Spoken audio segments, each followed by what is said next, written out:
Hello, and welcome back to Nintendo Weekly News. I'm TheJWittz, and if you live in America, you will likely be spending this Sunday watching a game comprised of the most common Pokémon attack.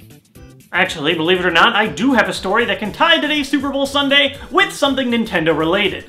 As it turns out, Nate Irving, linebacker for the Denver Broncos, instead of going out and partying this week leading up to this year's Super Bowl, is going to be spending time in his hotel room playing Pokémon every day. Not making this up. Nate Irving, self-described introvert, is actually a huge gamer, and it actually just dawned on me that the people who originally played Pokémon are now old enough to become professional athletes. That is insane. Irving's 25, and I'm pretty sure he just earned himself a fan for every nerd out there who is just watching the game because their parents have it on TV. Now, as a self-professed big fan of football, I wish Irving the best. Let's all hope he gets an interception touchdown. I am not making this up. Real attack, real Pokemon card in the upcoming X and Y set. It's like they're doing it on purpose. In Pokemon Bank news, there is no Pokemon Bank news.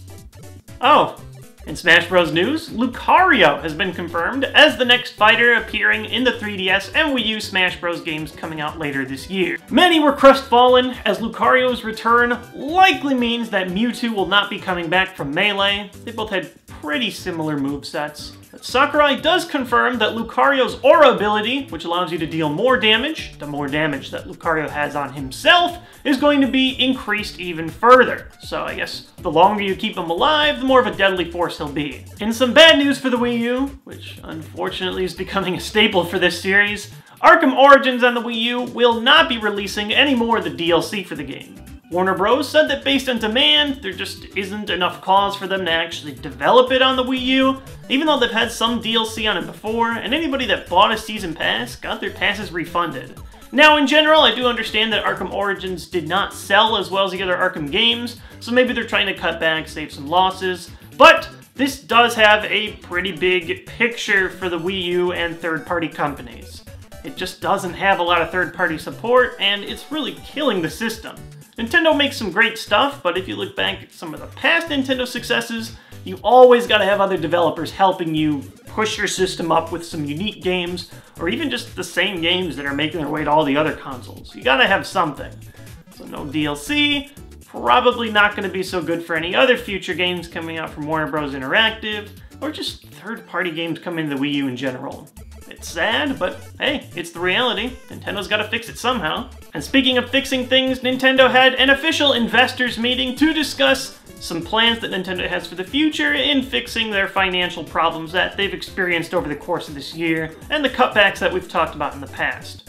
For starters, speaking of cutbacks, Iwata and Miyamoto are both temporarily cutting their salary while Nintendo is taking some losses. Iwata's cutting his by 50%, Miyamoto his by 30%.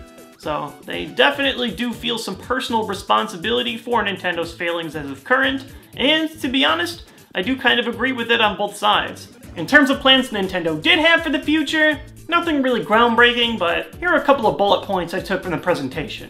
For one, Nintendo basically denied that they would be porting any of their games onto mobile platforms, but said that they might use mobile platforms in the future to promote awareness for their games. Probably not the answer that investors were looking for, considering how profitable mobile devices are today, but Nintendo does recognize that a lot of people do own smart devices, and they need to be connecting to their consumers with them in some way. Nintendo also stated that one of their goals is to increase brand awareness by moving their intellectual property into new partners' hands.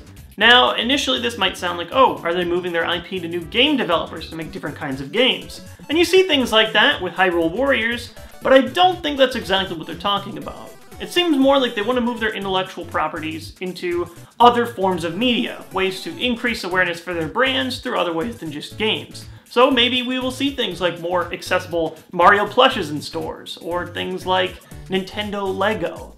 Or maybe my dreams will be realized and we'll get something like a Nintendo card game, or even just a standalone deck building game. Anything where I can have cards that have Nintendo on them. Love Pokemon cards, I don't see why we can't move it to other franchises. It would be incredible. Nintendo also stated that they're hard at work at porting Nintendo DS and Game Boy Advance games onto the Virtual Console. In terms of DS Virtual Console games, they showed how it could be possible to play a DS game on the Wii U using the tablet. They use Brain Age for an example, and while I do find this pretty cool, personally, I feel like DS games are originally handheld. I like to play them on the handheld system. And finally, Iwata stated that Nintendo planned to move some of their assets into the booming health market, citing something called a non-wearable device that can help monitor your health.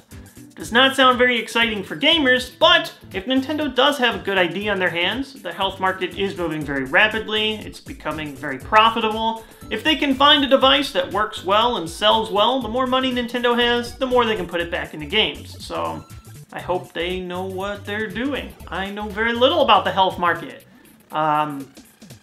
Wii Fit was sort of fun. I'm probably not going to buy Wii Fit U because I just go to a gym. That's it for today's Nintendo Weekly News, but as always, you can click this button right here to subscribe to my channel and get alerts when my new videos are coming out. You can also click the description below to find links to any of the stories if you want to learn more about them. What I want to know from you guys is, what do you think Nintendo could do to help themselves out of this hole that they have? Does it need to be different kinds of games, a different kind of system, different markets, different marketing? Who knows? I'm just curious what you guys would like out of Nintendo in the future. Thank you guys as always for watching, and I will see you next week for the next Nintendo Weekly News. I know. I want you in Smash Bros. As badly as you do, but you're just gonna have to wait.